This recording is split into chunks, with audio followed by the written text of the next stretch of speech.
So welcome back mga idol, kumusta? So meron tayo ditong Honda TMX Alpha. Ang issue pala ng motor nito nung dinala rito ay hindi umaanda. So naayos na natin yon. So napalitan na natin ng CDI kasi upon checking yung kanyang CDI is defective na. Tapos yun itinuloy na nung may-ari na gusto niyang ipa-tune up daw ito. Unfortunately naputol ang bolt. Kaya ito ang susolusyonan natin ngayon. Tinanggal ko na yung 4 na bolt. Yung bolt niyan is 12mm. 1, 2, 3, 4. Tapos dun, yung sa ating timing gear. So may 12 pa dun. So tinanggal na natin. So ito na mga idol, yung isang stud. So ito ang development sa ating cylinder head. Natanggal na natin yung isang stud kasi penalty. So ito naman isa. So same process lang yan. Welding natin yung yan, may washer muna para hindi dumikit. Tapos pipihitin na natin yan pakaliwa. Tapos mag-tune up na tayo. So yan mga idol, yan ang carbon na nag-build up na buo sa loob ng 4 years na walang refresh.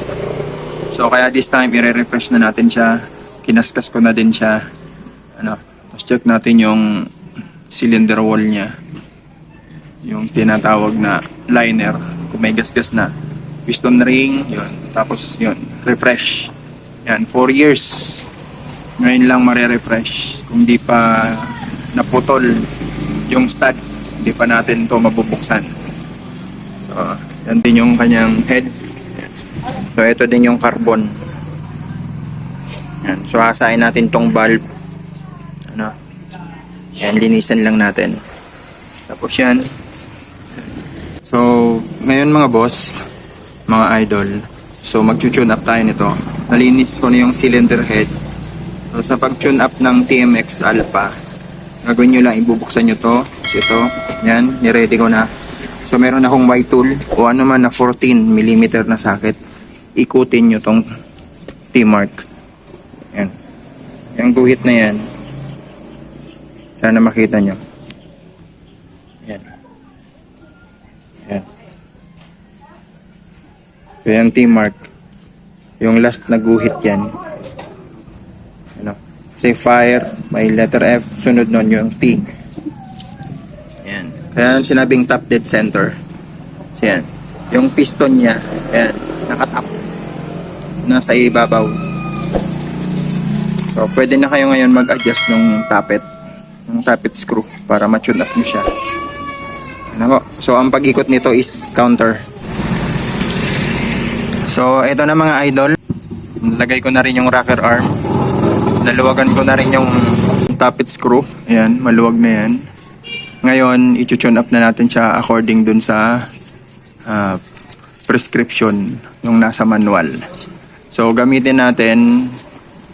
Ngayon, ang gagamitin ko, yung aking gustong valve clearance, 0.05. So, isusuot ko lang to dyan. Yan, dyan. Sa pagitan ng tappet screw. Yan. Ngayon, pag nakasuot na yan at hatak-hatakin nyo, pag mayroon ng konting resistance, so ito. So 0.05 yung aking gustong clearance nito. Yan. Luwagan natin. Lalagay mo lang yan dyan. Tapos, pag hinatak mo ganyan, pag mayroon ng resistance, okay na yung clearance na yan, higpitan mo na to. Itong screw na 10mm. So napakadali lang mag-tune up ng TMX ganito kasi maluluwang siya. Belo. Makakagalaw yung kamay natin. Hindi tulad dun sa mga iba na dudukutin pa natin kasi ang hirap. Yung dito 0.07. So iba naman na feeler gauge ang gagamitin ko dito. So kasi dapat magkaiba. Medyo angat dito ng konti. So kanya iikutin lang tong tappet screw paghigpit. Tapos ito naman kung ilalak na. So, ganun lang mag-tune up ng TMX Alpha mga idol. Ayan. So, yan. Suot yung valve feeler gauge. Ayan. Pag may konting resistance, kung wala, higpitan ito. Ayan. Higpitan lang yan. Ikutin nyo pa kanan. Hatakin. Pag may resistance na, okay na yon. Ganyan may resistance na. So, higpitan mo na to. So, ganun lang mag-tune up mga idol. Hanggang sa muli.